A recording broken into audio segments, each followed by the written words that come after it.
Razor Ramon has always been one of my favourite characters in the old WWF. That intangible it factor that many people talk about within wrestling, the thing you can't exactly describe but you know it when you see it. I think Scott Hall had that. The whole Razor Ramon character as a complete package really captured me as a kid. The music, the slow and calm walk to the ring, the promos, especially the heel promos, Scott Hall's in-ring style of making everything look believable. Razor Ramon, now that I think of it, is probably one of my favourite wrestlers of all time. I remember when things started going way downhill for Scott Hall and feeling so disappointed. One of my favourites as a kid, looking and acting the way he did, but thankfully Scott's long road to recovery had brought some of that old spark back. It's great to see the bad guy appear every now and then on WWE TV shows. Today's video then will look at the Razor Ramon character and how he fared during his early WWF days. I know I created a Scott Hall video in the past, but that one focused more on his life away from the ring and not enough on his accomplishments and matches within the squared circle.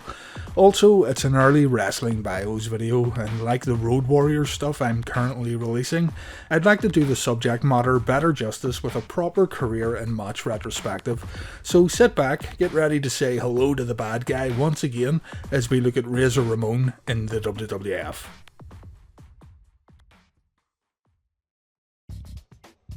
Scott Hall came over to the WWF in 1992 after having a decent amount of success in the CWF, Mid-Atlantic, the AWA and World Championship Wrestling. With around 8 years experience already under his belt, the 33-year-old Hall was able to enter the World Wrestling Federation and make an impression on both Vince McMahon and the fans of the WWF. Hall pitched the Razor character to Vince McMahon, taking a ton of inspiration from the Scarface movie and applying them to his mannerisms.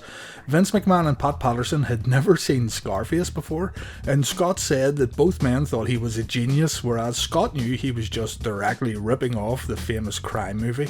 Nevertheless, McMahon and Patterson loved Scott's Cuban character, and it was they who came up with the name Razor.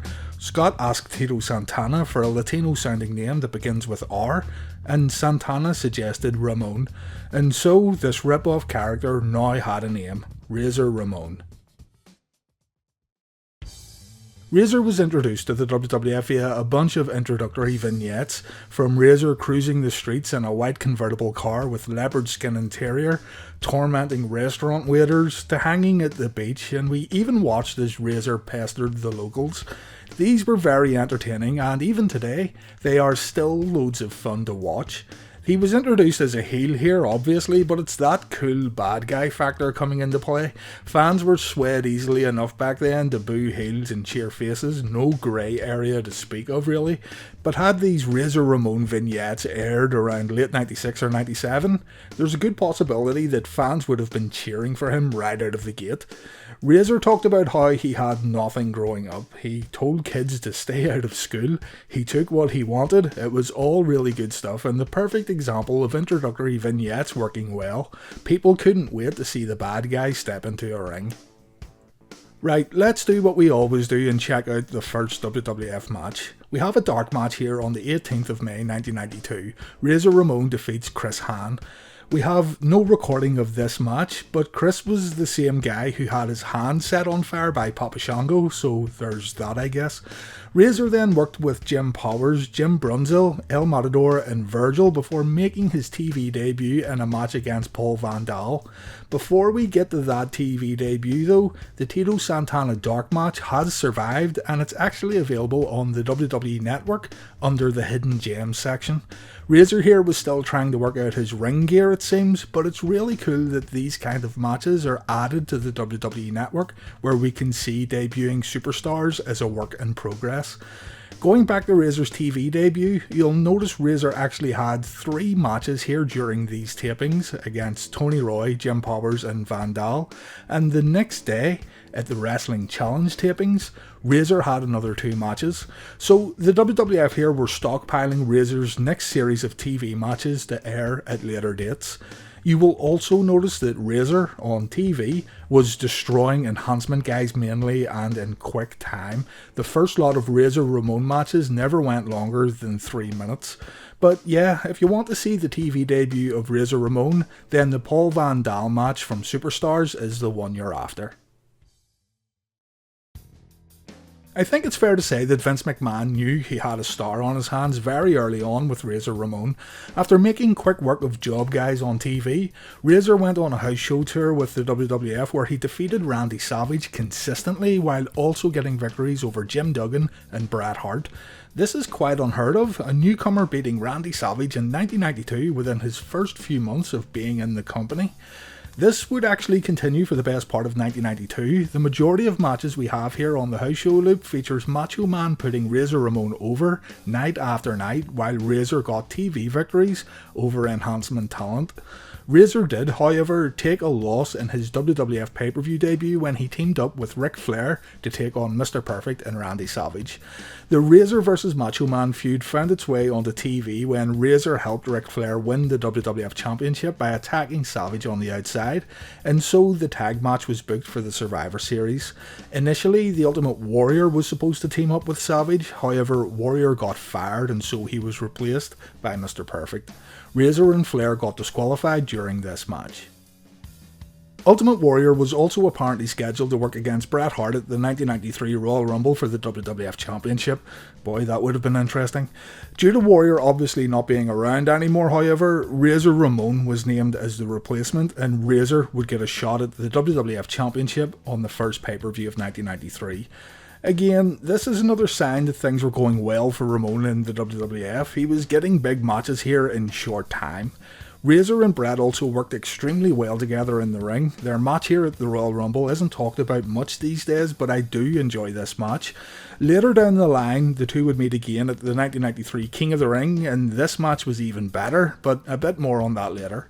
January of 1993 also saw the debut of Monday Night Raw, and Razor became one of the show's main talents during the early days. Razor had many big moments on the Raw show during its debut year, but again, more on that later. At the Royal Rumble here, Razor was unable to capture the WWF Championship, but he had a great match with the Hitman. The crowd went nuts for the finish, so mission accomplished. It's odd then that Razor Ramon was featured at the next pay-per-view, WrestleMania, in a match against Bob Backlund. Not to disrespect Backlund at all, I know the WWF were trying to give him a small push back into the company here, but Razor had just came out of a Royal Rumble title match, and this WrestleMania match, the first of Scott Hall's career, seemed to miss the mark completely. Thankfully, Razor got the win. The damage could have been way worse here. Also notable though is that fans cheered for Ramon at WrestleMania 9, even though he worked as a heel. Vince McMahon must have noticed this, as Razor's face turn would begin shortly after Mania. So here's the one that everyone remembers and one of the better storylines Razor was involved in during his WWF tenure. The May 17th episode of Raw saw Razor Ramon battle the Kid, Shawn Waltman, and the Kid was working during this time as a sort of enhancement guy. Razor walked to the ring oozing machismo and oozing confidence, and he smiled throughout the match as he tossed the Kid from turnbuckle to turnbuckle, laughing at the weak opposition put in front of him here. The only bit of offense the Kid got in was a moonsault from the top rope, and after nailing the move, the Kid actually got the pinfall win. Razor was fuming. He screamed at the commentators and caused a scene while the Kid couldn't believe he just got this huge win, jumping for joy as he ran backstage. It was good stuff here. The reactions from Razor, the Kid, and the fans in attendance made it extra special. The following week on Raw, Razor came to the ring for an interview, saying nobody beats Razor Ramon while the crowd began chanting 1, 2, 3. Razor offered the Kid $2,500 to step back into the ring with the bad guy. On the May 31st episode of Raw, the cash offer went up to $5,000. The Kid, now known as the 1, 2, 3 Kid thanks to the fans chanting 1, 2, 3 at Razor the week before, refused the $5,000 prize in fear of what Razor Ramon could do to him in the ring. The following week, Razor put the prize money up to $7,500, saying the match would happen on the very next episode of Raw. Before getting to that Raw episode, we have the King of the Ring 1993 to look at, Bret versus Razor Ramon in the opening quarterfinals match. This one again was good, and as mentioned earlier, I feel this one was better than their Royal Rumble 1993 encounter. I'd recommend this one for sure if you want a great match from Razor's heel run. Bret got the win by countering a back body drop from the top rope. Bret would go on to win the whole tournament. So, on to the next episode of Raw. Razor came to the ring with a bag full of cash. We now had 10 grand up for offer. As the crowd chanted 1, 2, 3, Razor said that the kid, or the stick man as he called him, could use the money to help his family and make life better for himself. Razor said he should come out, do the right thing and accept the money. Finally, on the June 21st episode of Raw, the kid accepted the challenge. The 1, 2, 3 kid got in loads of offense early on this time, exciting the audience as everyone thought this young enhancement guy really had a chance in defeating the bad guy. Razor got the upper hand though, he began laying in some big offense.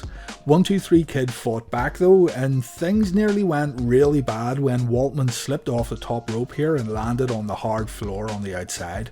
When 1, 2, 3 Kid realised that he wasn't beating Razor, Kid grabbed the bag of money and ran out of the arena. Razor gave chase, but he couldn't catch the Kid.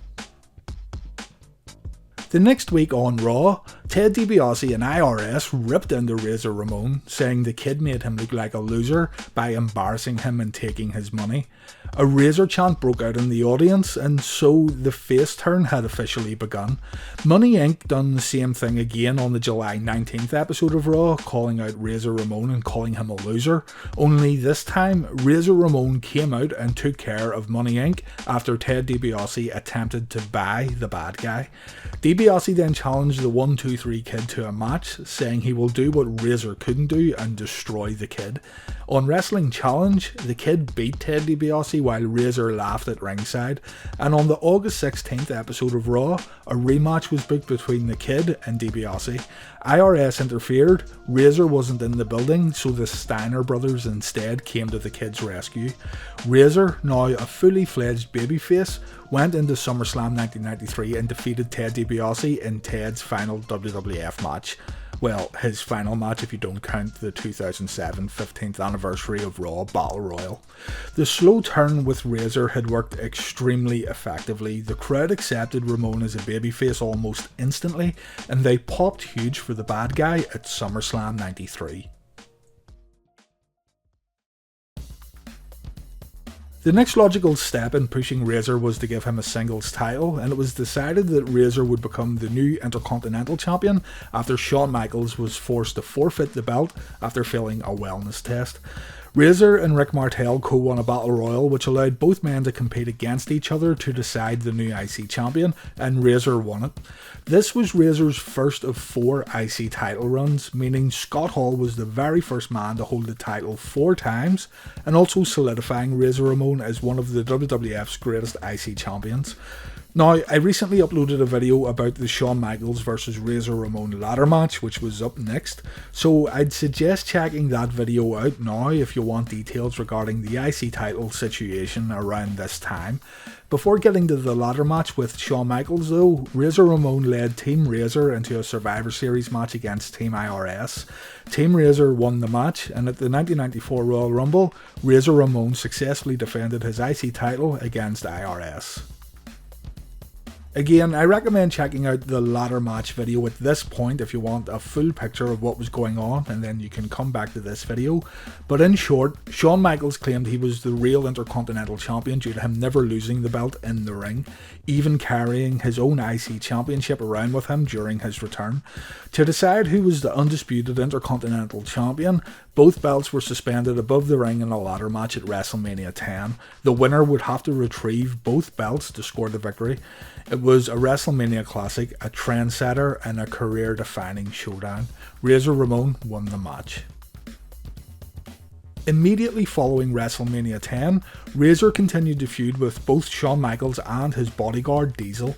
It's no secret that Razor, Diesel, Shawn and the 1-2-3 Kid were all very close friends backstage, and it kinda showed in their matches too. Anytime a combination of these men stepped into the ring to face each other, during this era anyway, the matches were always good. Yet many people behind the scenes didn't like this friendship shared between some of the company's top guys.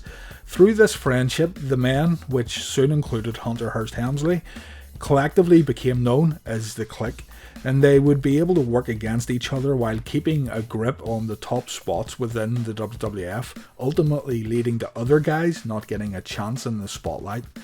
This is pretty much what happened. It's been confirmed numerous times by the Kliq and even Vince McMahon himself. It's no secret, so yeah, not much more to say about it. Razor lost the IC title to Diesel on the April 30th episode of WWF Superstars due to interference from Shawn Michaels. In an example of how the Kliq like to work with each other, Razor defeated Diesel in a rematch for the IC title at SummerSlam 1994 after Shawn Michaels inadvertently hit Diesel with a super kick, going on to set up a feud with Diesel and Shawn that would also include the WWF Championship. Razor, in the meantime, would pretty much hold on to the IC title, and if he lost the gold, he would be quick enough to get it back again. Survivor Series in 1994 saw Razor lead another team, this time the Bad Guys, into a match against the Teamsters. Razor was the sole survivor for his team, but the big story coming out of this match was Shawn Michaels again hitting Diesel with another super kick, ending their on-screen relationship and kick-starting their feud. Out of the Survivor Series match, Razor began a feud with Jeff Jarrett that would take the Bad Guy into 1995. The Ramon vs Jarrett feud, hotly contended over the IC title, would take place over the course of a few months. The first match between the two men on pay-per-view happened at the 1995 Royal Rumble, and along with his match against Shawn Michaels at In Your House 2, I feel this was one of Jarrett's better WWF matches. During this showdown, the roadie hit Razor on the knee on the outside of the ring, and Razor ended up getting counted out. As the title could not change hands via countout, Jarrett challenged Razor to get back in the ring and continue the match. Razor agreed, but eventually Double J was able to lock in the figure 4 to further damage Ramon's knee.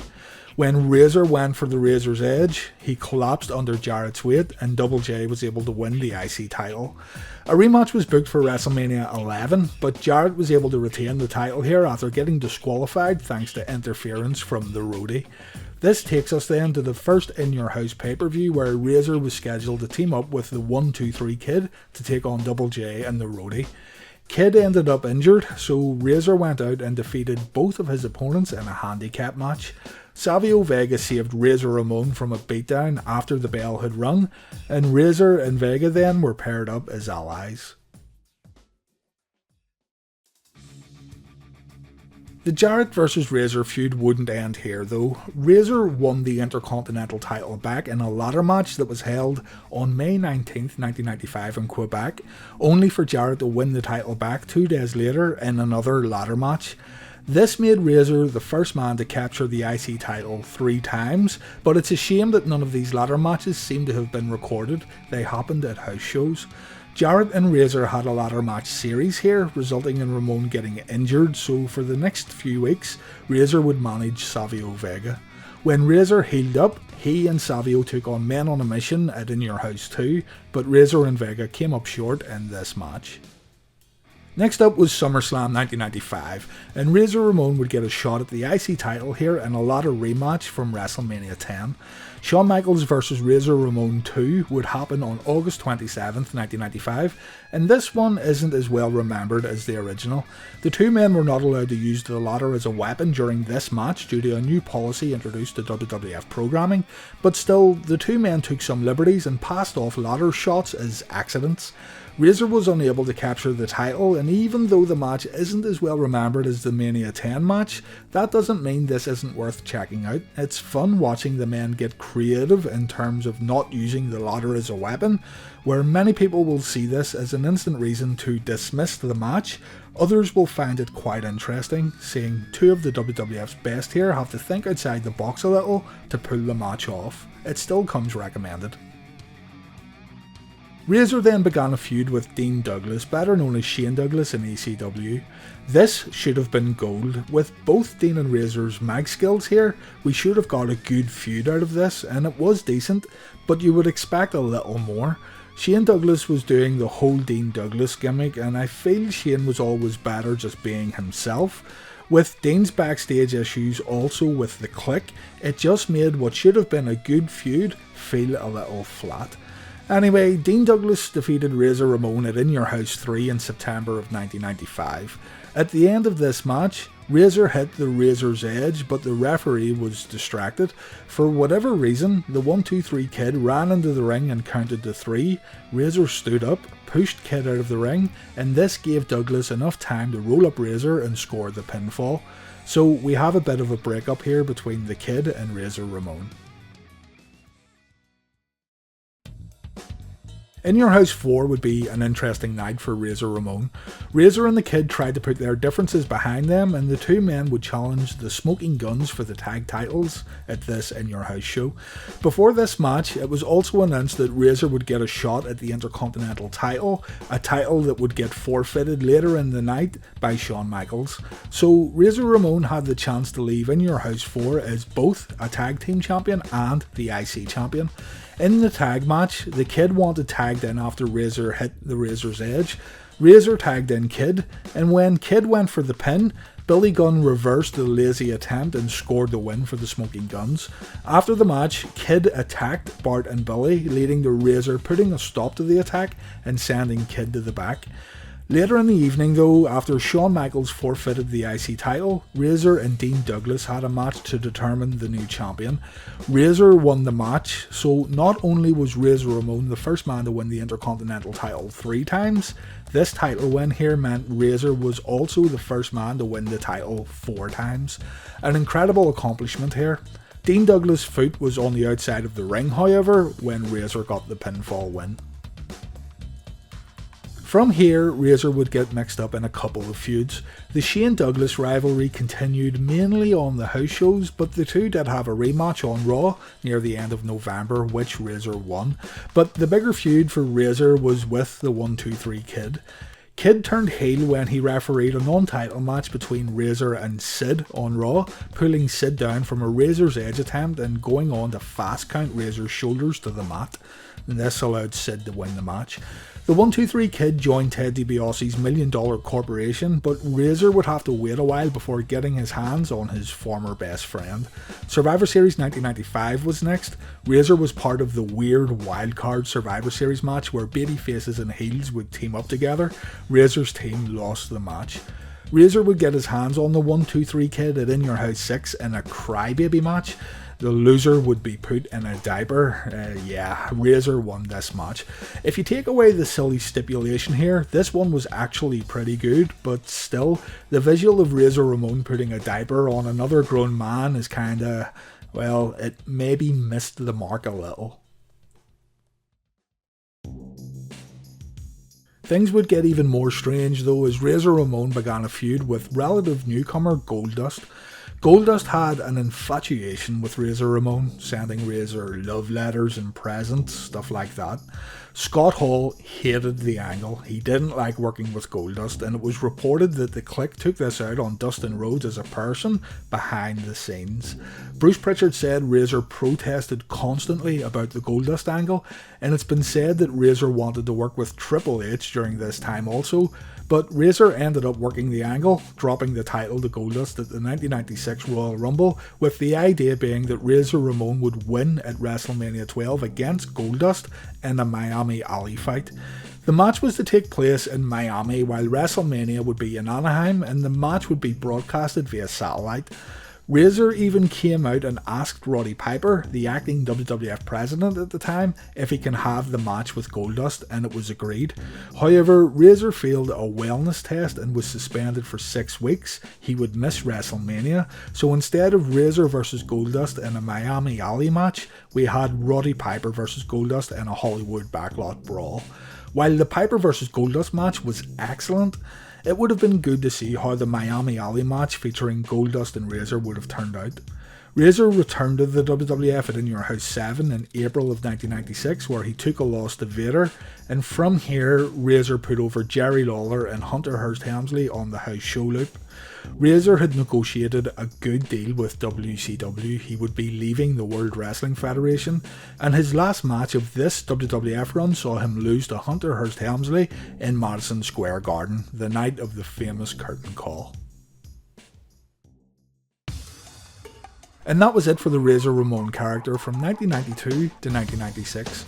Hopefully you enjoyed watching this video as much as I enjoyed putting it together. It was great going back and watching these old Razor Ramon matches. Of course, we all know that when Scott Hall made his debut in WCW, the WWF would bring the Razor Ramon character back, only it was played by somebody else, Rick Bogner, and a great example of Vince McMahon's pettiness at the time. You can learn more about the fake Razor and the fake Diesel in another video I made. But thanks very much for watching this video, and maybe in the future we'll look at Scott Hall's run in WCW.